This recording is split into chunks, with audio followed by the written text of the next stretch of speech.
రాజ్యాంగము, లౌకిక తత్వము, సెక్యులరిజం అనే దాన్ని అనేక రూపాల్లో ఇప్పుడు అటాక్ జరుగుతున్నది. ఇంతకుముందు సుదర్శన్ రెడ్డి గారు ఫెడరలిజం నుంచి మొదలుకొని ఏ రంగాల్లో ఈ సవాళ్ళు ఎదురవుతున్నాయో చెప్పారు. సెక్యులరిజం బహుశా అన్నిటికన్నా ఎక్కువ సవాళ్ళను ఎదుర్కొంటుంది అనుకుంటాను. అసలు ఎక్కడి నుంచి ఈ సవాళ్ళు స్టార్ట్ అయ్యాయి? సో సెక్యులరిజం అనేది భారత రాజ్యాంగంలో అసలు ఫస్ట్ డ్రాఫ్ట్లో లేదు కదా, అంటే తొలుత ఆమోదించినప్పుడు రాజ్యాంగం అని ఎక్కడా లేదు. ఎక్కడా లేనప్పుడు ఇది ప్రియాంబుల్లో తర్వాత చేర్చబడింది 42వ రాజ్యాంగ సవరణ ద్వారా. అందువల్ల భారత రాజ్యాంగం నుంచి కొత్తగా చేర్చబడిన సెక్యులర్ పదాన్ని, సోషలిస్ట్ పదాన్ని తొలగించాలి. ఇది తొలగించడం మనం ఎందుకు అంటే, ఇది తర్వాత ఎమర్జెన్సీ కాలంలో చీకటి రోజుల్లో 1976లో చేర్చబడింది కదా, అక్కడి నుంచి దాడి మొదలవుతుంది. ఇది చేర్చక ముందే కొన్నేళ్ల క్రితం భారత ప్రభుత్వం ఒక అడ్వర్టైజ్మెంట్ ఇస్తే రిపబ్లిక్ డే రోజు, మళ్ళీ రేపు ఏమిస్తారో చూడాలి.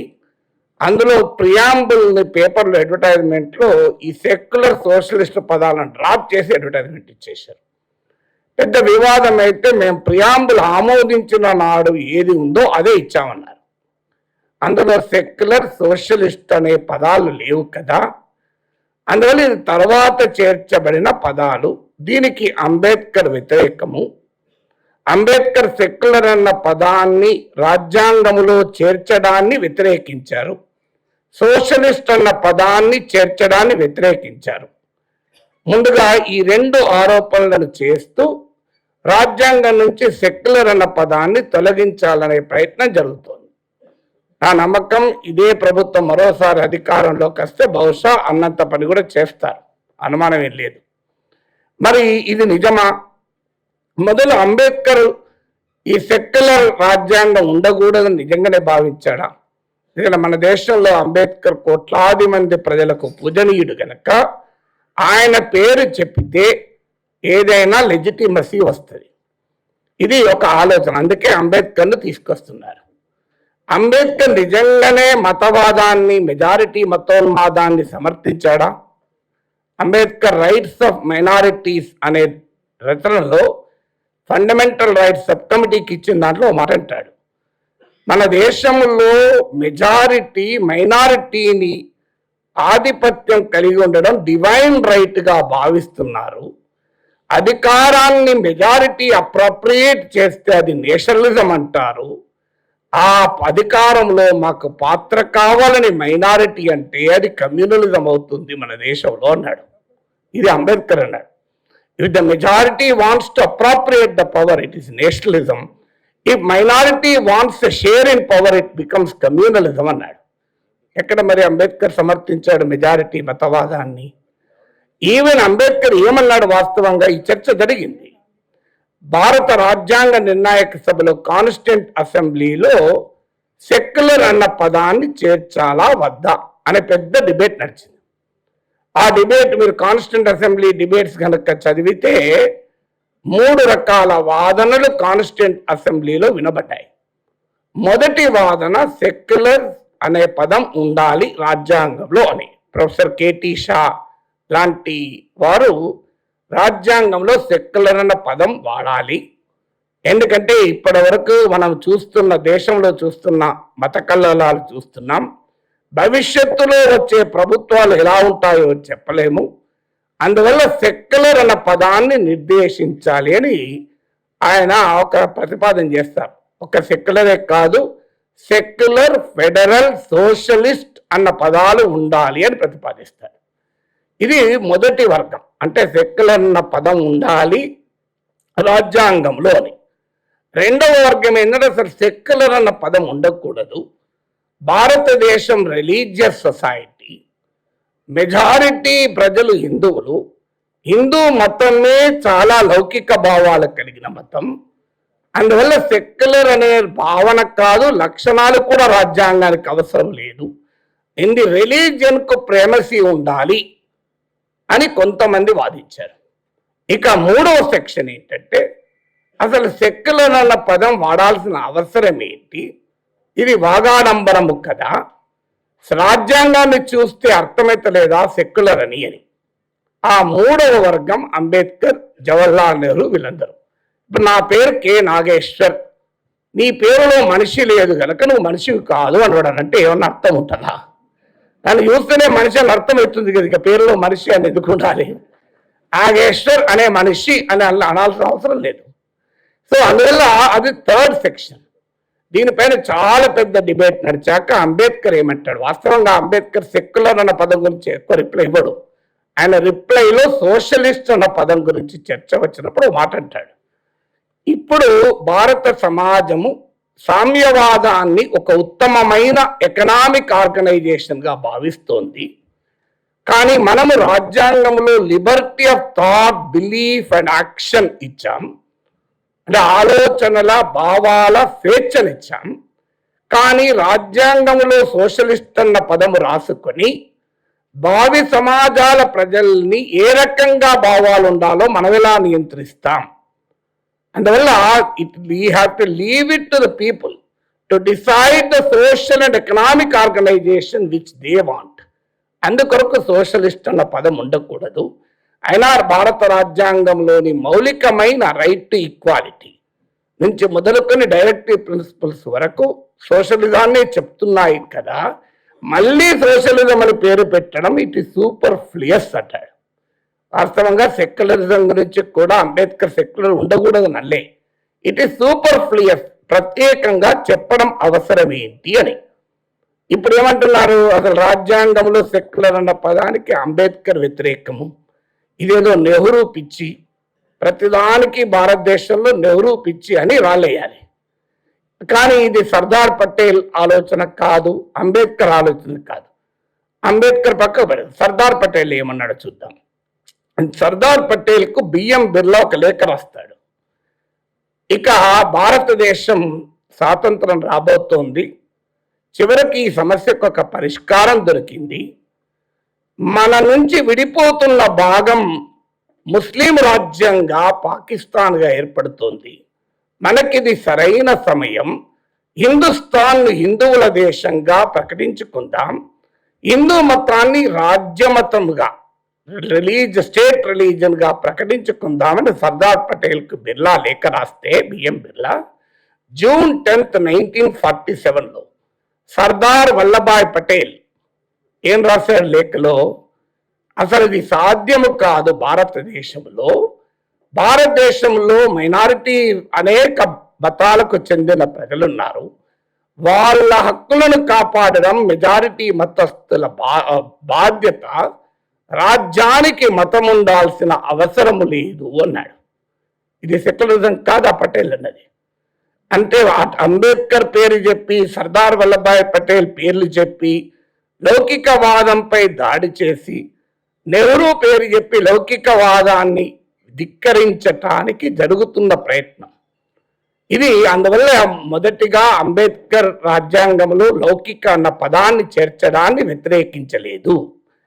భారత రాజ్యాంగ నిర్ణాయక సభలో కాన్స్టిట్యూంట్ అసెంబ్లీలో జరిగిన డిబేట్లలో ఫైనల్గా కాన్స్టిట్యూంట్ అసెంబ్లీ ఏమని నిర్ణయించిందంటే, డెమోక్రసీ అని మరి రాజ్యాంగంలో ఎక్కడ రాసుకొని పెట్టుకున్నాం, కానీ ఇండియన్ రాజ్యాంగం డెమోక్రసీని కోరుకోదా? భారత రాజ్యాంగంలోని అనేక అధికారాలను చూస్తే డెమోక్రసీ అర్థం అవుతుంది కదా. రాజ్యాంగంలో అందరికీ వయోజన, సార్వత్రిక వయోజన ఓటు హక్కు, పార్లమెంటరీ ప్రజాస్వామిక వ్యవస్థలు, పార్లమెంటుకు ఎగ్జిక్యూటివ్ అకౌంటబుల్, రాజ్యాంగమే సుప్రీము, రాజ్యాంగాన్ని భాష్యం చెప్పే అధికారం న్యాయ వ్యవస్థకు ఉంటుంది, స్వేచ్ఛాయుత మీడియా ఉంటుంది, నిష్పక్షపాతమైన స్వతంత్ర ప్రతిపత్తి కలిగిన న్యాయ వ్యవస్థ ఉంటుంది, ఎన్నికల కమిషన్ చేతిలో ఎన్నికల ప్రక్రియ ఉంటుంది, ఫ్రీ అండ్ ఫెయిర్ ఎలక్షన్స్ ఉంటాయి. ఇవన్నీ కలిపితేనే డెమోక్రసీ అవుతుంది. ఇంకా వేరే డెమోక్రసీకి వేరే పేరుందా, వేరే అర్థం ఉందా? సో డెమోక్రసీ అంటే వేరేదేమీ లేదు. డెమోక్రసీకి ఉండే క్యారెక్టర్ ఏంటో ఇవన్నీ కలిపితే డెమోక్రసీ అవుతుంది. సో ఎందుకంటే నేను మహాభారతం నుంచి ఒక ఉదాహరణ చెప్తాను. ఎందుకంటే ఈ లౌకికవాదంపై దాడి చేసేవారు మతాన్ని ఉపయోగించుకుంటారు కనుక వాళ్ళకి మతం రూపంలోనే సమాధానం. సహదేవునికి ఒక గొప్ప శక్తి ఉంటుంది, భవిష్యత్తు చెప్పగలిగే శక్తి. ఇది గ్రేట్ అస్ట్రాలజర్. దుర్యోధనుడు వెళ్ళి సహదేవుని అడుగుతాడు, మేము యుద్ధము ఏ ముహూర్తాన మొదలు పెడితే యుద్ధంలో గెలుస్తామని అడుగుతాడు. అప్పుడున్న నీతి నియమాల ప్రకారం అడిగితే చెప్పాల్సిందే. నీకెట్లా చెప్తావు, నువ్వే కదా మా శత్రువు అనరాదు. ఏం చెప్తాడు, అమావాస్యకు ఒక్కరోజు ముందు యుద్ధం మొదలు పెడితే గెలుస్తారు మీరు అని చెప్తాడు. ఇంకేముంది, కౌరవ శిబిరంలో కేరింతలు, పాండవ శిబిరంలో శోకాలు. సహదేవుడే నిర్ణయించిన ముహూర్తం, ఓటమి గ్యారెంటీ అని. అప్పుడు అందరూ వెళ్ళి శ్రీకృష్ణ పరమాత్మను రక్షించు మహానుభావ అంటారు. శ్రీకృష్ణుడు నవ్వి నేను చూసుకుంటానులే అంటాడు. వెళ్ళి అమావాస్యకు 3 రోజుల ముందు నదిలో దిగి పితృతర్పణాలు ఇస్తుంటాడు. అమావాస్య రోజు చేయాల్సిన పనిని అమావాస్యకు 3 రోజుల ముందు చేస్తాడు. అప్పుడు సూర్యచంద్రుడు భూమి మీదకి దిగచ్చి, మహానుభావ పరమాత్మ, మీరే ఇలా ప్రకృతి నియమాలను పాటించకపోతే ఎలా, అమావాస్య రాకముందే మీరు ఈ పని ఎలా చేస్తున్నారు అంటే శ్రీకృష్ణుడు నవ్వి, సూర్యచంద్రుడు పక్కన ఉంటేనే అమావాస్య కదా అంటాడు. అట్లా అమావాస్యను 3 రోజుల ముందు తీసుకురావడం వల్ల దుర్యోధనుడు అమావాస్యకు ఒక్కరోజు ముందు యుద్ధం చేయలేకపోయాడు. మరి ఇప్పుడు శ్రీకృష్ణ పరమాత్మ మహాభారతంలో అమావాస్యనే నిర్వచించాడు. ఇక రాజ్యాంగంలో లౌకికతత్వం నిర్వచనం లేదా? ఎందుకు మాట చెప్తున్నానంటే దాని లక్షణాలను బట్టి పేరుంటుంది తప్ప పేరును బట్టి లక్షణాలు ఉండదు. సో అందువల్ల ప్రజాస్వామ్యము అని పేరు లేకపోయినా, రాజ్యాంగంలో ప్రత్యేకంగా చెప్పకపోయినా, ప్రజాస్వామిక లక్షణాలన్నీ ఉన్నప్పుడు అది ప్రజాస్వామ్యమే అవుతుంది. భారత రాజ్యాంగానికి లౌకిక లక్షణాలు లేవా? సిటిజన్షిప్ క్లాస్ చూడండి. సిటిజన్షిప్ ఏం చెప్తుంది? ఫలానా మతం వాడే పౌరుడు అని చెప్తుందా? సో పౌరసత్వానికి మతం ప్రాతిపదిక కాదు అని చెప్తుంది. సిటిజన్షిప్ అమెండ్మెంట్ యాక్ట్కు లీగల్ కంటెస్టేషన్ ఏంటి? ఇది మతంకి, మన భారత రాజ్యాంగానికి పౌరసత్వానికి మతం ప్రాతిపదిక కాదు కనుకనే కదా సిఏఏని వ్యతిరేకంగా లీగల్ కేసులు వచ్చినాయి.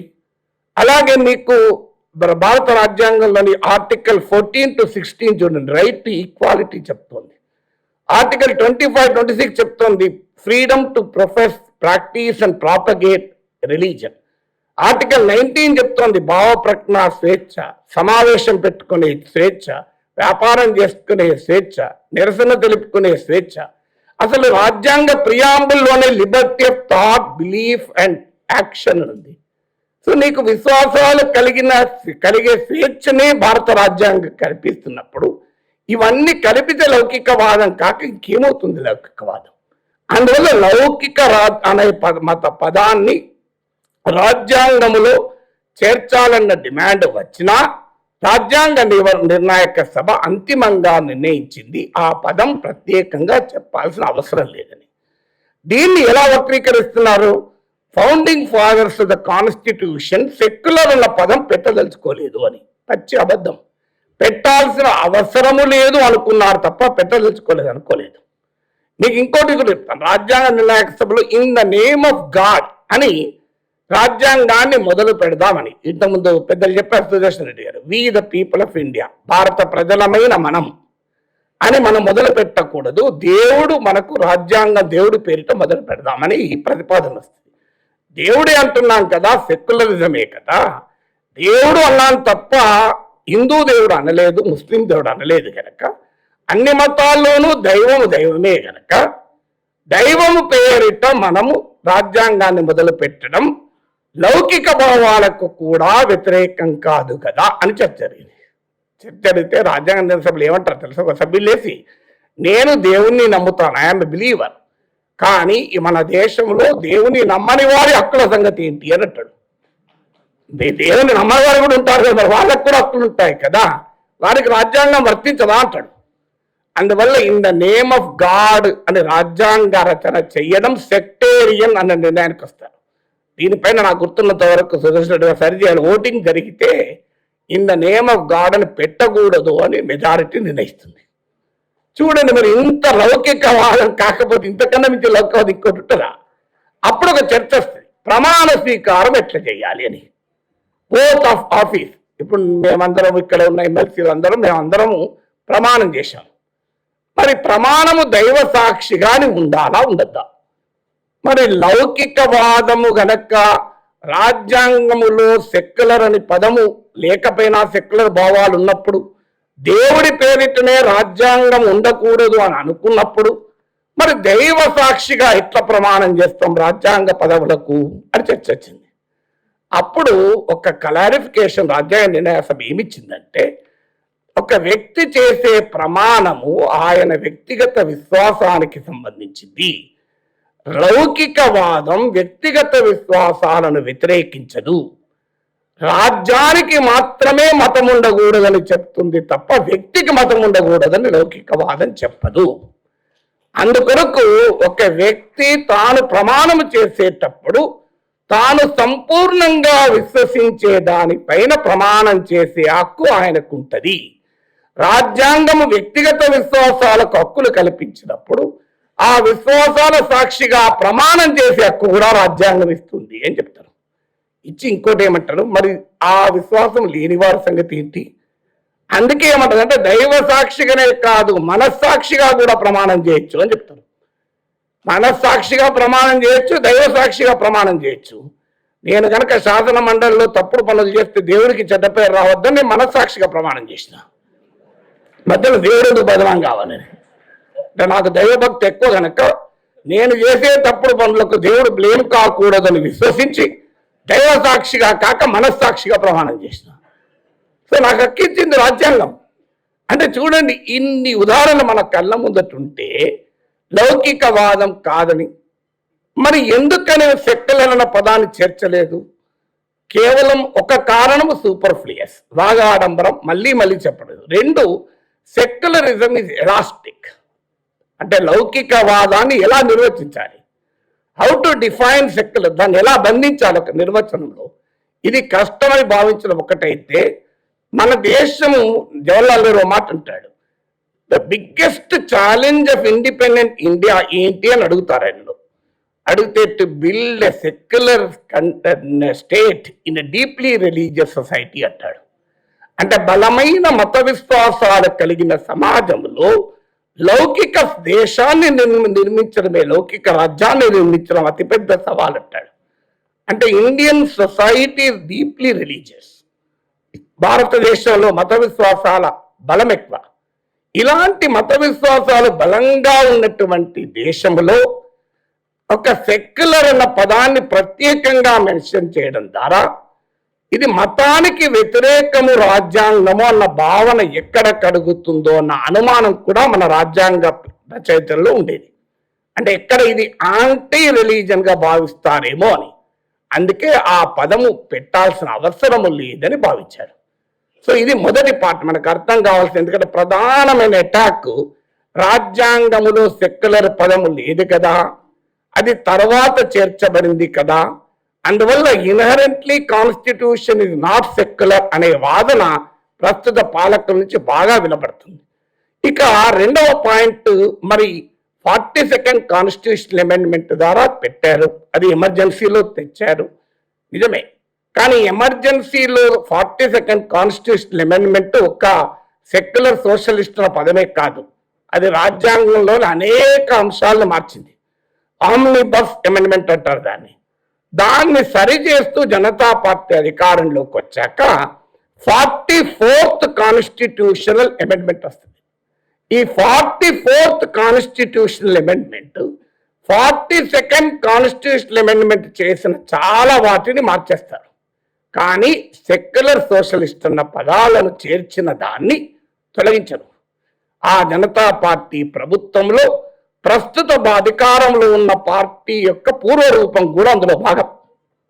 మరి ఎందుకు 44th అమెండ్మెంట్లో సెక్యులర్ సోషలిస్ట్ పదాలు తొలగించలేదు? మరి అంగీకరించారు కదా. అప్పుడు ఈ మాట సుప్రీంకోర్టు ముందుకు కూడా వస్తే ఎస్ఆర్ బొమ్మాయి కేసులో సుప్రీంకోర్టు స్పష్టంగా చెప్పింది, the 42nd constitutional amendment has made explicit what has been implied in the constitution అన్నది.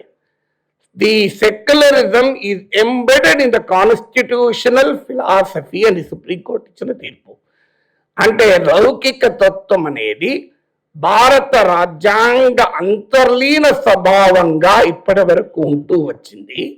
42వ రాజ్యాంగ సవరణ దాన్ని భావ్యపరిచింది మాత్రమే. భారత రాజ్యాంగ తాత్విక చింతనలోని విడదీయరాని భావన లౌకికవాదం. ఇది భారత సుప్రీంకోర్టు చెప్పిన తీర్పు. ఇక సెక్యులరిజం, ఇండియన్ కాన్స్టిట్యూషన్ సెక్యులరా కాదా, రాజ్యాంగ నిర్మాతలు దీన్ని సెక్యులర్ అనదలుచుకోలేదా, అంబేద్కర్ పటేల్ వ్యతిరేకమా, అసలు సెక్యులర్ అన్న పదం లేనప్పుడు సెక్యులర్ ఎట్లవుతుంది, ఈ అన్ని ఆర్గ్యుమెంట్స్ ఎంత తప్పో ఇప్పటిదాకా నేను చెప్పిన ఉదాహరణలతో సరిపోతుంది. ఇక రెండవ అంశం, మరి సెక్యులరిజం అంటే ఏంటి? భారత సెక్యులరిజం మన దేశంలో ప్రాక్టికల్ యాక్టివిటీలోకి వెళ్ళినప్పుడు చాలా జాగ్రత్త పడాల్సి ఉంటుంది. ఎందుకంటే మన దేశంలో మతభావాలు చాలా బలంగా ఉన్న సమాజం. మతభావాలు బలంగా ఉన్న సమాజంలో ఒక భావనను ఎలా ప్రవేశపెడతావు, ఇది వెరీ వెరీ ఇంపార్టెంట్. ఎందుకంటే ఒక పదము, ఒక భావన ఒక ప్రజాభిప్రాయాన్ని నిర్మిస్తుంది. మీకు ఉదాహరణకు సబ్సిడీ అని నేను అన్నానుకో, వెంటనే మీ ఒళ్ళు జర్లు వారుతాయి, దేశం నాశనం అవుతుంది సబ్సిడీల వల్లనే, ఇది దరిద్రము అనిపిస్తుంది. మీకు కాకపోయినా మెజారిటీ ప్రజలకు ఈ దేశంలో అనిపిస్తుంది. ఎందుకు? సబ్సిడీ అనే దాన్ని పేదవాళ్ళకి ఇచ్చినప్పుడు వాడతారు. అదే పారిశ్రామికవేత్తలకు దావోస్లు ఇచ్చారనుకో, దాన్ని సబ్సిడీ అనరు, ఇన్సెంటివ్ అంటారు. ఆ పదం అనరుతోనే మీకు ఏమనిపిస్తుంది? ఇంకొద్దిగా ఇస్తే మంచిగా ఉండు అనిపిస్తుంది. సబ్సిడీ అన్నా ఇన్సెంటివ్ అన్నా స్టేట్ లార్జెస్, తేడా ఏమీ లేదు. If it is given to poor it is called subsidy, if it is given to the rich it is called incentive. చూడండి, లాంగ్వేజ్ ఎంత తెలివిగా ఒక భావనను క్రియేట్ చేస్తుందో చూడండి. మీకు ఇంకో ఉదాహరణ చెప్తాను. మీకు పేద రైతులకు రుణాలు రీషెడ్యూలింగ్ చేస్తే రుణాల రీషెడ్యూలింగ్ అంటారు. అంటే ఏడాదిలో చెల్లించాల్సింది 3 ఏళ్ళలో చెల్లించు, వీళ్ళు చెల్లిస్తారు, వాళ్ళు తీసుకుంటారు, బ్యాంకులు ఇట్లనే నాశనం అయితే అని భావన కలుగుతుంది. కానీ పారిశ్రామికవేత్తలకు రీషెడ్యూల్ చేస్తే దాన్ని కార్పొరేట్ డెట్ రీస్ట్రక్చరింగ్ అంటారు. ఇంత బ్యూటిఫుల్ వర్డ్ చూడండి, కార్పొరేట్ డెట్ రీస్ట్రక్చరింగ్. పేద రైతులకు రుణాలు మాఫీ చేస్తే రుణమాఫీ అంటారు. చాలా గలీజు బలంలాగా అనిపిస్తుంది. కానీ పారిశ్రామికవేత్తలకు రుణాలు మాఫీ చేస్తే రిటర్న్ ఆఫ్ అంటారు. రిటర్న్ ఆఫ్ లేదంటే హెయిర్ కట్ అంటారు. ఇంతకుముందు చెప్పారు చూడండి సుదర్శన్ రెడ్డి గారు, మీరు ఇన్ని వేల కోట్ల ముంచి 5,000 కోట్లు ఇచ్చి మొత్తం క్లోజ్ చేసుకోవాలి, దాన్ని హెయిర్ కట్ అంటారు. హెయిర్ కట్ అంటే ఏమనిపిస్తుంది? తొందరగా చేయించుకోవాలనిపిస్తుంది. హెయిర్ కట్ అంటే ఏంటంటే 10,000 కోట్లు లోన్ తీసుకొని 3,000 కోట్లు చెల్లించి ఆ రుణము ఇక విముక్తి అయినట్టుగా ప్రకటించడం. 7,000 కోట్లు బ్యాంకుకి హెయిర్ కట్. హెయిర్ కట్ ఏమున్నది? నెత్తి మీద వచ్చే కదా, ఎట్లా కోసుకునేది కదా అనిపిస్తుంది. అందుకే మనం ఎందుకు ఈ పదాన్ని ఎంత జాగ్రత్తగా వాడాలి అంటే, ఒక పదం వాడేటప్పుడు దాన్ని ఏ రకమైన భావన కలిగిస్తుంది అన్నది చాలా కీలకమైనది. ఎందుకంటే ప్రజల అభిప్రాయాన్ని అది ప్రభావితం చేస్తుంది. ఇంగ్లీష్లో ఇలాంటి పదాలు ఇంకా ప్రమాదకరం. బ్రిటిష్ వాళ్ళు మన దేశాన్ని 200 ఏళ్ళు పాలించి పోయేటప్పుడు sorry we rule you for 200 years sorry అంటే మన వాళ్ళు ఫీల్ అయిపోయే, దానికి ఎందుకు బాధపడతాం, మళ్ళీ కూడా రావచ్చు అన్నారట. అండ్ ఇంగ్లీష్లో ఆ పదాలు అంత మీనింగ్ వస్తుంది. సారీ అంటే అయిపోయి అయ్యో మొత్తం మర్చిపోతాం. సో అందువల్ల సెక్యులర్ అన్న పదానికి రకరకాల భావనలు తీసుకొస్తున్నారు కనుక లౌకికవాదులుగా మన పైన బాధ్యత ఏముంటుందంటే ప్రజలకు సరైన భావన ఇవ్వాలి. లౌకికవాదం అంటే ఏంటి? అసలు ఇది యాంటీ హిందూ మతంలోనే అసలు లౌకిక భావాలు ఉన్నప్పుడు ప్రత్యేకంగా లౌకిక అని చెప్పడం ఎందుకు అని అంటున్నారు. సో హిందూ అనే దాంట్లోనే సెక్యులర్, ఇక మరి వేరే సెక్యులర్ ఎందుకు? నిజమే, కానీ ఏది హిందూ? అదొక సమస్య. నా దృష్టిలో హిందూ మతం, అందరి దృష్టిలో హిందూ మతం ఒకటేనా? ప్రశ్నించడం అనేది మన మతానికి వ్యతిరేకము అనేవారు కొందరు ఉంటారు. నాలాంటి వాడికి మహాభారతమే ప్రశ్నతో మొదలైంది. ఇప్పుడు ప్రశ్నిస్తే అర్బన్ నక్సలైట్ అంటున్నారు. జస్టిస్ సుదర్శన్ రెడ్డి గారిని కూడా అర్బన్ నక్సలైట్ అనేసి ఉంటారు. ఆయన రాష్ట్రపతిగా పోటీ చేస్తే సాల్వాదును జడ్జిమెంట్ ఇచ్చినందుకు ఆయన పైన సాక్షాత్తు హోంమంత్రి అటాక్ చేశారు. ఎందుకు? ప్రశ్నించకూడదు. రాజ్యాన్ని ప్రశ్నిస్తే మీరు ప్రమాదకరం. కానీ హిందూ మతం నాకు ఏం నేర్పింది? మహాభారతమే ప్రశ్నతో మొదలైంది. చాలా మందికి నీకు తెలిసి ఉండవచ్చు. నేను ఈ ఉదాహరణ చాలాసార్లు చెప్తుంటాను, ఎందుకంటే రిజిస్టర్ కావాలి సమాజంలో అని. మహాభారతం ఎక్కడ స్టార్ట్ అయింది? జనమేజయుని కొలువుకు ఒక కుక్క వస్తుంది, సరమాని. ఆ కుక్క ఎందుకు వస్తుంది? మహారాజా, నా బిడ్డ నీ కొలువుకు వస్తే మీ వారు నా బిడ్డను కొట్టారు అంటది. ఎందుకు కొట్టారు అని అడుగుతుంది. జనమేజయుడు ఎవరు? అర్జునుని కొడుకు అభిమన్యుడు, అభిమన్యుడి కొడుకు పరీక్షిత్తు కొడుకు జనమేజయుడు. అంటే అర్జునుడు లాంటి మహావీరుడు, 10 పేర్లు ఉన్నవాడు. పార్థ, కిరీటి, గాంధీవి, ధనంజయ, బీభత్స, ఫల్గుణ, సవ్యసాచి, ఇట్లా 10 పేర్లున్న అర్జునుడి మునిమనవాడు. ఆ జనమేజయుని కొడుకు వచ్చి ఆ బిడ్డను మీరు ఎందుకు కొట్టారు అని అడిగితే జనమేజయుడు అంటాడు, మేము ఆ యజ్ఞ పాత్రలను అపవిత్రము చేస్తుందని అనుమానంతో కొట్టాము అంటాడు. ప్రివెంటివ్ డిటెన్షన్ లా అది. అనుమానంతో ఎట్లా కొడతావు? అపవిత్రం చేస్తే కొట్టాలి కదా అని అంటాడు. సో ఏకే గోపాలన్ కేసు ఉంది ప్రివెంటివ్ డిటెన్షన్ పైన. సో ఇది మహాభారత కాలంలోనే ప్రివెంటివ్ డిటెన్షన్ రాజ్యాంగ విరుద్ధం అని చెప్పేశారు. మన మతమే చెప్పింది.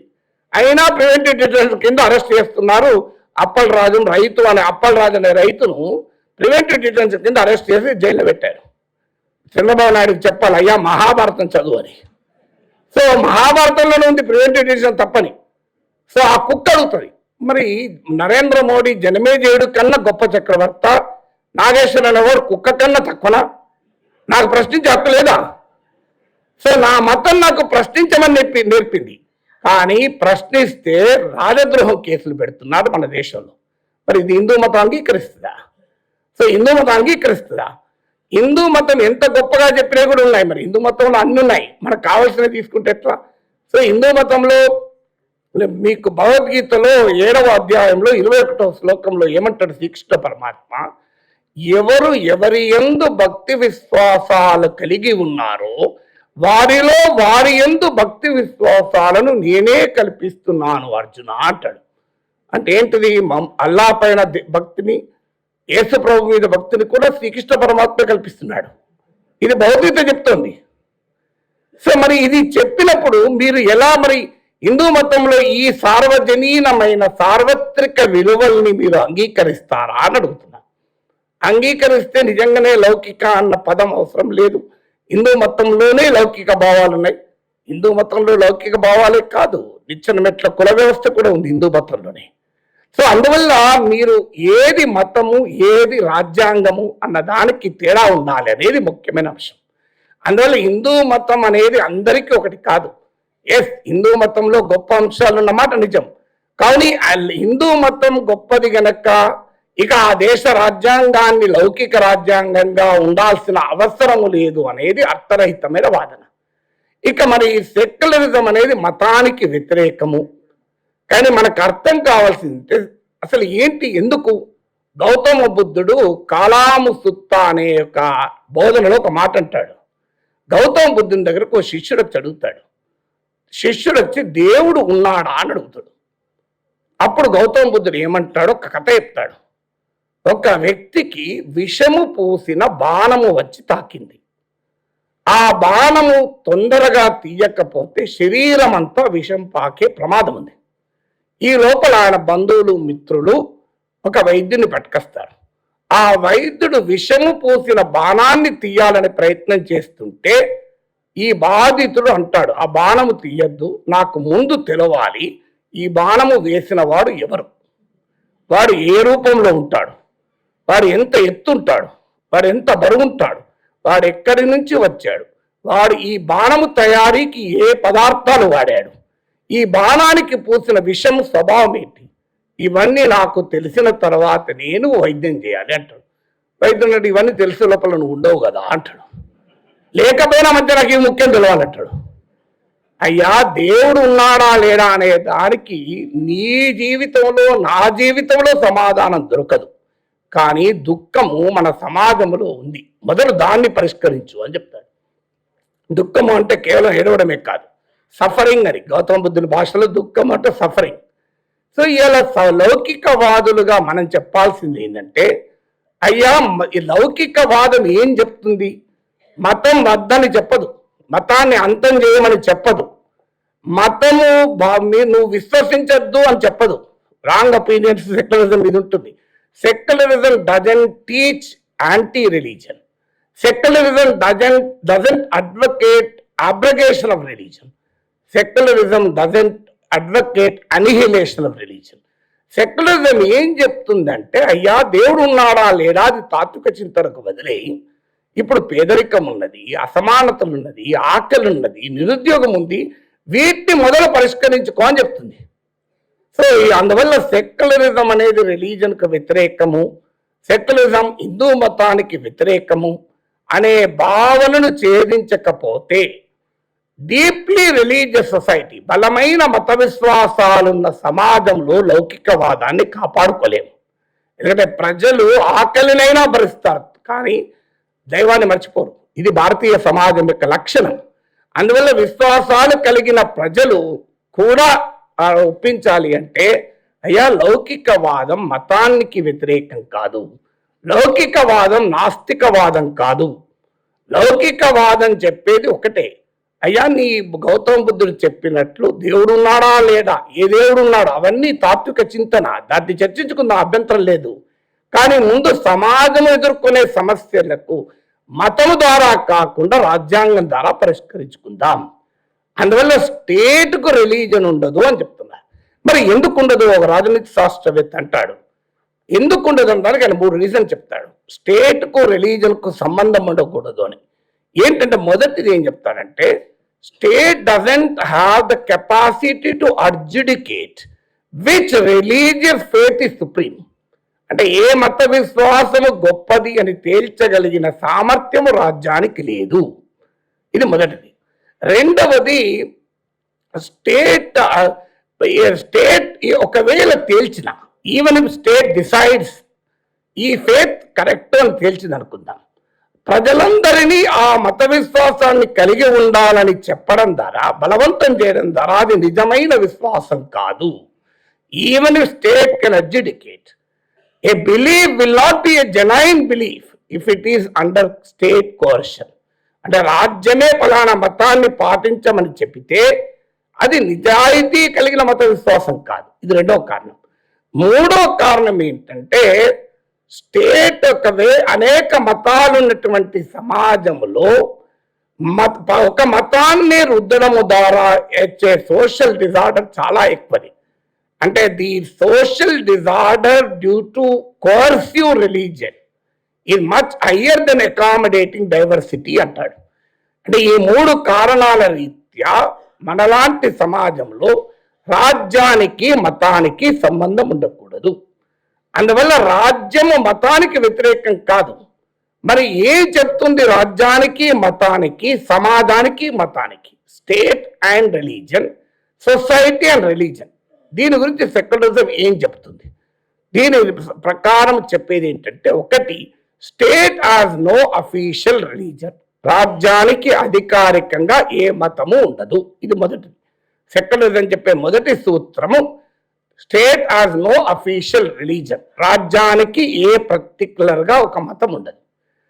2, రాజ్యాంగము మతానికి అతీతంగా సమానత్వాన్ని బోధిస్తుంది. మీకు article 14 to 16 right to equality, right against discrimination. ప్రభుత్వ నిధులతో ఏ మత కార్యక్రమాలు చేయకూడదని కూడా రాజ్యాంగం చెప్తుంది. So provision of tax payers money అని చెప్తుంది. సో ఇవన్నీ కూడా ఏం చెప్తుంది? రాజ్యాంగము దృష్టిలో ప్రజలందరూ సమానమే. మూడవది, రాజ్యాంగము ప్రతి ఒక్కరికి వారి విశ్వాసాలు కలిగే స్వేచ్ఛను కలిగి ఇస్తుంది. 4వది, substantial distance between state and religion if not absolute.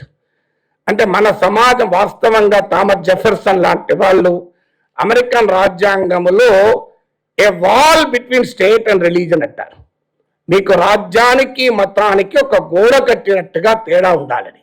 కానీ మన సమాజంలో జస్టిస్ చిన్నపరెడ్డి ఒక తీర్పులో చెప్తాడు, Indian constitution has taken A permissive attitude towards religion అంటాడు. అంటే మతం పట్ల కాస్త పర్మిసివ్ యాటిట్యూడ్. ఎందుకు? Because Indian society is deeply religious. రాజ్యాంగం మతాన్ని బోధించదు. రాజ్యాంగం మతాన్ని నిర్దేశించదు. కానీ మత విశ్వాసాల పట్ల కాస్త చూసి చూడని రీతిలో ఒక పర్మిసివ్, కొంత ఉదారమైనటువంటి రీతిలో రాజ్యాంగం ఎందుకుంది అంటే బికాజ్ ఇండియన్ సొసైటీ యొక్క క్యారెక్టర్. అందువల్ల సెక్యులరిజం అనేది ప్రపంచవ్యాప్తంగా యూనిఫామ్ మోడల్ ఉండదు. మీరు ఇవాళ యూరోపియన్, మీరు యూకే, బ్రిటిష్ చూడండి. British monarchy is not only the head of the government, ఇది head of the church also. ఎందుకంటే ఇండియన్ ఫ్రీడమ్ స్ట్రగుల్లోనే ఈ ప్రత్యేకత ఉంది. అసలు సెక్యులరిజానికి ఆరిజిన్ ఎక్కడ అంటే ఫ్రీడమ్ స్ట్రగుల్. మీరు యూరోపియన్ హిస్టరీ చూడండి. యూరోప్లో నేషనలిజం అంటే ఒక మతం, క్యాథలిక్, ప్రొటెస్టెంట్. యూరోప్లో నేషనలిజం అంటే ఒక భాష, ఇంగ్లీష్, ఫ్రెంచ్, జర్మన్. కానీ ఇండియాలో నేషనలిజం అంటే ఒక మతం కాదు, ఒక భాష కాదు. It's an inclusive nationalism. మీకు European nationalism is an exclusionary nationalism అయితే ఇండియన్ నేషనలిజం ఇంక్లూజివ్ నేషనలిజం. ఎందుకంటే వలసవాద వ్యతిరేక పోరాటంలో భాషలకు, కులాలకు, మతాలకు, ప్రాంతాలకు అతీతంగా ప్రజలందరినీ ఐక్యం చేసటానికి లౌకిక భావన భారతీయ స్వాతంత్రోద్యమ సంప్రదాయంగా మనకు వచ్చింది. అదే భారత రాజ్యాంగంలో రిఫ్లెక్ట్ అయింది.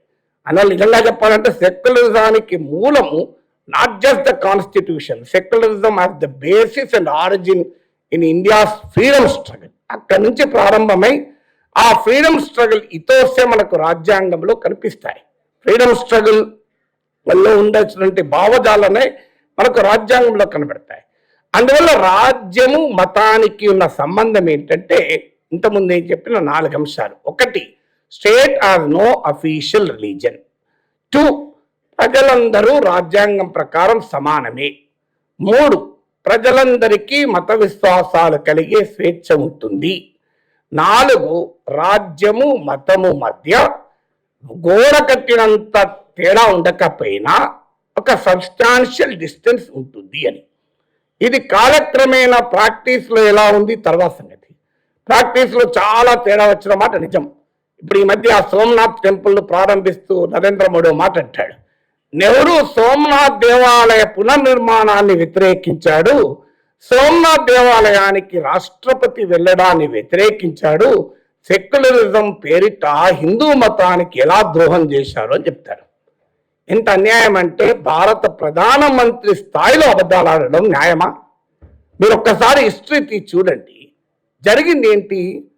సోమనాథ్ టెంపుల్ రీకన్స్ట్రక్షన్ గురించి చర్చ వచ్చినప్పుడు సర్దార్ పటేల్ గాంధీ మహాత్ముడు అడుగుతాడు, సోమనాథ్ దేవాలయ పునర్నిర్మాణానికి నిధులు ప్రభుత్వం ఇస్తుందా అని అడిగితే పటేల్ అంటాడు, నా జీవితంలో ప్రాణమున్నంత కాలం దేవాలయ పునర్నిర్మాణానికి ప్రభుత్వ నిధులు ఖర్చు పెట్టడు అంటాడు. ఎవరు? సర్దార్ పటేల్ అన్నాడు. ప్రజల నుంచి విరాళాలు సేకరించి ఆలయ పునర్నిర్మాణం చేపడతామని చెప్పి సర్దార్ పటేల్ కన్వీనర్గా కమిటీ ట్రస్ట్ ఏర్పడుతుంది. సో ఇది చరిత్ర. అంటే నెహ్రూ కాదు, నేను చెప్పింది గాంధీ మాత్రం అడుగుతాడు సర్దార్ పటేల్ను. అంటే ప్రభుత్వ నిధులతో ఆలయ పునర్నిర్మాణం జరగవద్దని చెప్పింది సెక్యులర్ రాజ్యం తప్ప ఆలయ పునర్నిర్మాణమే చేయొద్దని చెప్పలేదు. తర్వాత రాజేంద్ర ప్రసాద్ నేను వెళ్తాను వ్యక్తిగత హోదాలో అంటే నెహ్రూ వ్యక్తిగత హోదాలో నీవు వెళ్ళవచ్చు, రాష్ట్రపతి హోదాలో వెళ్ళకూడదు అని చెప్తాడు. ఏం చెప్తున్నాడు ఇప్పుడు నరేంద్ర మోడీ? అసలు సోమనాథ్ దేవాలయానికి వెళ్ళకూడదని చెప్పాడు. వెళ్ళకూడదని ఎక్కడ చెప్పారు? అసలు చరిత్రలో లేదు అది. అంటే సెక్యులరిజాన్ని హిందూ మత వ్యతిరేకము అని ఒక రూపాన్ని ఇవ్వటానికి జరుగుతున్న ప్రయత్నంలో హిస్టరీ ఎంత డిస్టార్ట్ అవుతుందో అనటానికి సోమనాథ్ ఆలయం ఒక క్లాసిక్ ఎగ్జాంపుల్. సోమనాథ్ ఆలయ పునర్నిర్మాణాన్ని వ్యతిరేకించలేదు. సోమనాథ్ ఆలయ పునర్నిర్మాణ సమావేశానికి రాజేంద్ర ప్రసాద్ వెళ్ళడాన్ని ఎవరు వ్యతిరేకించలేదు. వ్యతిరేకించింది ఏంటి? ప్రభుత్వ నిధులు ఖర్చు పెట్టడాన్ని వ్యతిరేకించారు, రాష్ట్రపతి హోదాలో వెళ్ళడాన్ని వ్యతిరేకించారు. అప్పటి నుంచి మొదలైతే ఆ విలువలు ఇప్పుడు లేవు గనక ఇప్పుడు మారిపోయారు. ఇప్పుడు అంతా మనం చూస్తున్నది కంప్లీట్గా చేంజ్ అయిపోయింది. This is a diluted version of secularism. కానీ సెక్యులరిజం ఎప్పుడూ మతాన్ని అంతం చేయమని చెప్పలేదు, మతాతీత సమాజం కావాలని చెప్పలేదు, మతాతీత రాజ్యం మాత్రమే కావాలని చెప్పింది. ఇక మన దేశంలో ఇంకో వాదన ఏంటి? మరి మొత్తం సెక్యులర్ ఇండియా అయినప్పుడు మరి ఎందుకు యూనిఫామ్ సివిల్ కోడ్ ఎందుకు లేదు? క్రిమినల్ లా యూనిఫామ్ ఉన్నప్పుడు సివిల్ లా యూనిఫామ్ గా ఎందుకు ఉండకూడదు? నిజమే, యూనిఫామ్ సివిల్ కోడ్కు ఉండాల్సిందే, అనుమానం లేదు. రాజ్యాంగంలోని డైరెక్టివ్ ప్రిన్సిపల్స్ ఆఫ్ స్టేట్ పాలసీలో యూనిఫామ్ సివిల్ కోడ్ ఉంది. సెక్యులర్ దేశంలో క్రిమినల్ లానే కాదు, పర్సనల్ లా కూడా యూనిఫామ్ గా ఉండాలి, ఇందులో అనుమానం లేదు. బట్ యూనిఫామిటీ ఏంటి అనే ప్రశ్న వస్తుంది. ఏమొస్తుంది? ఇప్పుడు గోవా యూనిఫామ్ సివిల్ కోడ్లో హిందూ పురుషుడు కూడా భార్యకు గనక మగ సంతానము కలగకపోతే ఇంకో పెళ్లి చేసుకోవచ్చునుంది, పిల్లలు పుట్టకపోతే ఇంకో పెళ్లి చేసుకోవచ్చునుంది. వైద్య శాస్త్రం స్పష్టంగా చెప్తోంది మగ సంతానానికి స్త్రీకి సంబంధమే లేదని. మరి ఇది ఒప్పుకుందామా? హిందూ మతంలో ఉంది గనక, హిందూ ఉమ్మడి పౌరస్మృతిలో హిందువులకు అవకాశం ఉంది గనక ఉందా? అయ్యా, ఉమ్మడి పౌరస్మృతికి ఎవరు వ్యతిరేకం కాదు. బట్ యూనిఫామ్ సివిల్ కోడ్ పేరిట ఒక మతపరమైన చట్టాలనే ప్రజలందరి పైన నెట్టడం ప్రమాదకరము. ఎందుకంటే భారతదేశం ఒక డీప్లీ రిలీజియస్ సొసైటీ కనుక ఇది గనక చేస్తే ఈ దేశంలో అల్లకల్లోలమవుతుంది, అలజడవుతుంది అనేది ఆవేదన. అయితే మరి నెహ్రూ టైంలో హిందూ రిఫార్మ్ బిల్లు తెచ్చారు కదా, ఆ రోజుల్లో కూడా దాన్ని వ్యతిరేకించిన వారు ఉన్నారు కదా. మరి అప్పుడే ముస్లిం పర్సనల్ లాను కూడా ఎందుకు ఎలో చేశారు? నిజమే, ఆ రోజులో ఉన్న పరిస్థితుల్లో ఇప్పటికైనా యూనిఫామ్ సివిల్ కోడ్ రావాల్సిందే. సుప్రీంకోర్టు యూనిఫామ్ సివిల్ కోడ్కు అనుగుణంగా యూనిఫామ్లీ ఈక్వల్ సివిల్ కోడ్ కావాలి, యూనిఫామ్ అన్ఈక్వల్ సివిల్ కోడ్ కాదు. అంటే ఎలా ప్రమాదకరం అంటే, ఉమ్మడి పౌరస్మృతికి మీరు వ్యతిరేకమా అని అడిగారు అనుకో నాగేశ్వర్ను, ఉమ్మడి పౌరస్మృతికి నేను వ్యతిరేకము అన్నారనుకోండి, నా పైన అటాక్ మొదలవుతుంది. అందుకే నన్ను అడిగితే అన్నాను, I am not against uniform civil code, I am against uniform unequal civil code. Uniform equal civil code తేలి సంతోషమే. ఇవాళ ట్రిపుల్ తలాక్లో నిషేధించారు. రేపు మీకు అన్ని మతాల్లోనూ ఉన్న మహిళా వ్యతిరేక ఆ ప్రగతి నిరోధక పర్సనల్ లాస్ అన్నిటినీ కోరి సమరించి ఒక యూనిఫామ్లీ ఈక్వల్ సివిల్ కోడ్ తెస్తే ఎవరికి అభ్యంతరం? అందువల్ల యూనిఫామ్ సివిల్ కోడ్ రాలేదు గనక సెక్యులరిజం కరెక్ట్ కాదు అనడం న్యాయమైంది కాదు. సెక్యులర్ రాజ్యం గనకనే ఇవాళ ట్రిపుల్ తలాక్ జడ్జిమెంట్ వచ్చింది, శబరిమల జడ్జిమెంట్ వచ్చింది. ఇక ఫైనల్ గా మరి మత స్వేచ్ఛ అనేది భారత రాజ్యాంగంలో ఉంది, కానీ అడుగడుగున ప్రభుత్వాలు మతంలో జోక్యం చేసుకుంటది కదా. వినాయక విగ్రహాలు అంత ఎత్తుండకూడదని కోర్టులు తీర్పులు ఇస్తున్నాయి కదా, ప్రభుత్వాలు ఆదేశాలు ఇస్తున్నాయి కదా.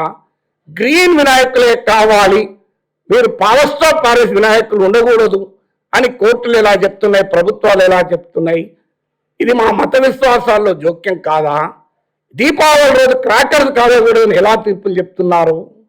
ఇది మా మతం పైనే దాడి కాదా అనే ఒక వాదన చాలా ముందుకు వస్తుంది. కానీ దానికి అర్థం చేసుకోవాల్సింది ఏంటంటే, మన దేశంలో ఏ ఫండమెంటల్ రైట్ కూడా అబ్సల్యూట్ కాదు. All fundamental rights are subject to reasonable restrictions. Test of reasonableness అనేది జస్టిసబుల్, అది జ్యుడిషియరీ తేలుస్తుంది ఫైనల్ గా. కానీ ఆ రీజనబుల్ రెస్ట్రిక్షన్స్ ఉండటానికి అవకాశం ఉంది. అది భావప్రజ్ఞా స్వేచ్ఛ పైన ఉంది, నిరసన తెలిపే స్వేచ్ఛ పైన ఉంది, అన్నిటిపైన ఉంది. దానిపైన అనేక సుప్రీంకోర్టు జడ్జిమెంట్లు ఉన్నాయి. ఇప్పుడు భావప్రజ్ఞా స్వేచ్ఛ అంటే Romesh Thapar versus state of Madras case నుంచి మొదలుకొని మీ రైట్ టు ప్రొటెస్ట్ పైన Himmatlal Shah versus commissioner of Ahmedabad, మీకు Rammanohar Lohia versus state of Bihar, Ramlila Maidan, ఇలా అనేక కేసుల్లో భారత న్యాయ వ్యవస్థ జూరిస్ప్రుడెన్స్ వాట్ ఈజ్ రీజనబుల్ అని డిఫైన్ చేసింది. అలాగే రిలీజియన్ విషయంలో కూడా దీన్ని ఎక్లియాస్టిక్ జూరిస్ప్రుడెన్స్ అంటారు. ఇక్కడ చాలా మంది లా స్టూడెంట్స్, లాయర్స్ ఉన్నారు కనుక నాకన్నా మీకు ఎక్కువ తెలుసు. ఎక్లియాస్టిక్ జూరిస్ప్రుడెన్స్ అంటే మతపరమైన న్యాయ ప్రక్రియలో భారతదేశ సుప్రీంకోర్టు, హైకోర్టు, కాన్స్టిట్యూషనల్ కోర్ట్స్ అనేక తీర్పుల్లో మత స్వేచ్ఛకు పరిమితులు ఏంటి, ఏది సహేతుక పరిమితులు అని జడ్జిమెంట్లు ఇచ్చాయి. అందులో 2 జడ్జిమెంట్లు ఇచ్చాయి. ఒకటి essential elements of the religion. ఒక మతములోని ఎసెన్షియల్ ఎలిమెంట్స్ లో రాజ్యము జోక్యం చేసుకోదు, because this is a secular రాజ్యాంగం గనక. ప్రజలకు మత స్వేచ్ఛ ఉంది గనక ఎసెన్షియల్ ఎలిమెంట్స్ ఆఫ్ రిలీజియన్ లో జోక్యం చేసుకోరు. ఇప్పుడు ఉదాహరణకు వినాయక చవితి రోజు కాదు, చవితి రోజు మాకు ఎలక్షన్స్ ఉన్నాయి, అష్టమి రోజు వినాయక చవితి జరుపుకోమని ప్రభుత్వం కనుక ఆదేశాలు ఇస్తే అది రాజ్యాంగ విరుద్ధం. ఎందుకంటే వినాయకుడు చవితి నాడే పుట్టాడు కనుక శ్రీకృష్ణాష్టమి, శ్రీరామనవమి, వినాయక చవితి, అది అష్టమి, నవమి, చవితి మీరు మారిస్తే నడవదు. అది ప్రభుత్వం చేతుల్లో లేదు, కోర్టు చేతుల్లో లేదు. కానీ వినాయక విగ్రహం ఎంత ఉండాలి అని ఎక్కడ మతంలో లేదు. దీని సైజ్ ఇంతే ఉండాలి లేదు. మతంలో ఏముంది, ఏమీ దొరకకపోతే ఇంత పసుపు నీళ్ళల్లో కలిపి ఒక పసుపు ముద్ద చేసి దాన్నే వినాయకుడు అనుకొని శుక్లాంబరధరం విష్ణు శశివర్ణం చతుర్భుజం ప్రసన్నవదనం జాయే సర్వ విఘ్నోపశాంతి అంటే సరిపోతుంది. ఇది హిందూ మతం చెప్పేది. సో అందువల్ల మీకు ఎసెన్షియల్ ఎలిమెంట్స్ ఆఫ్ రిలీజియన్ లో ఉందా లేదా? శబరిమల ఇష్యూ సుప్రీంకోర్టు ముందుకు వచ్చినప్పుడు సుప్రీంకోర్టు అదే అడుగుతుంది, హిందూ మతంలో భాగమా అయ్యప్ప స్వామి కాదా అని అడుగుతుంది. అంటే భాగమే అంటారు. మరి హిందూ మతంలో ఆలయ ప్రవేశం స్త్రీలకు ఉన్నప్పుడు శబరిమలలో కూడా ఉండాల్సిందే అని చెప్పి సుప్రీంకోర్టు తీర్పు చెప్తుంది. అలాగే ట్రిపుల్ తలాక్ విషయంలో అదే తీర్పు చెప్తుంది. Triple talaq is not essential element of Islam. అసలు ట్రిపుల్ తలాక్ చాలా ముస్లిం దేశాలు, ఇస్లామిక్ దేశాల్లోనే లేదు, అమలు కావడం లేదు. అది అంటే ఇన్స్టాంట్ ట్రిపుల్ తలాక్, వెంటనే తలాక్ అనడం ఖురాన్ కూడా ఒప్పుకోదు. ఖురాన్లో కూడా చెప్పింది 1 మెన్స్ట్రల్ సైకిల్ గ్యాప్తో తలాక్ అనాలి. మీ ఇష్టమైనట్టు వాట్సాప్లో తలాక్ పంపితే, ఈ మధ్య ఒక లాయర్ ద్వారా తలాక్ పంపాడు వాడు. లాయర్ ద్వారా తలాక్ పంపితే చెల్లెలు చెప్పింది కోర్టు, ఇష్టమైనట్టు కాదు, దానికి కూడా వకాలత్ ఇస్తే ఎట్లా అని. సో అందువల్ల essential elements of the religion మొదటిది. రెండవది ఏంటి, primacy of the public interest, ప్రజా ప్రయోజనం. నాకు మత స్వేచ్ఛ ఉంది కనుక రోడ్డు పైన నేను గుడి కట్టుకుంటా, మసీదు కట్టుకుంటా, నువ్వు కూడా ఆపడానికి అనొచ్చా? దానికి జస్టిస్ గోపాల్ గౌడ జడ్జిమెంట్ ఉంది. దేవుడు రోడ్డు కడ్డంగా ఉండాలని ఎప్పుడూ కోరుకోడు అన్నది. అది దేవుడు లక్షణమే కాదు. అది దేవుడు రోడ్డు కడ్డంగా ఉండాలని ఎందుకంటాడు? God will never intent to obstruct the road అంటాడు. అందువల్ల ప్రైమసీ ఆఫ్ పబ్లిక్ ఇంట్రెస్ట్. మీకు సతీ సాగమనం మా ఆచారము, మా సాంప్రదాయం అంటే ఒప్పుకోరు. ఎందుకంటే పబ్లిక్ ఇంట్రెస్ట్కి వ్యతిరేకం, కాన్స్టిట్యూషనల్ రైట్స్కి వ్యతిరేకం. ఫైనల్గా సుప్రీంకోర్టు అనేక తీర్పుల్లో చెప్పింది ఏంటంటే, మతాన్ని, సాంప్రదాయాన్ని, ఆచారాన్ని, రాజ్యాంగాన్ని అన్వయించేందుకు, చట్టాలను అన్వయించేందుకు ఉపయోగించుకోవచ్చు, తప్పలేదు. కానీ రాజ్యాంగానికి, సంప్రదాయానికి, రాజ్యాంగానికి, ఆచరణకు ఘర్షణ ఏర్పడితే రాజ్యాంగమే చెల్లుతుంది. ఇది లౌకిక రాజ్యాంగం. అందువల్ల జల్లికట్టు తీర్పులో supreme court prevention of cruelty towards animals యాక్ట్ను విశ్లేషిస్తూ ఈశా ఉపనిషత్తును కోట్ చేస్తుంది. ఈశా ఉపనిషత్తులు ఏమంటారు?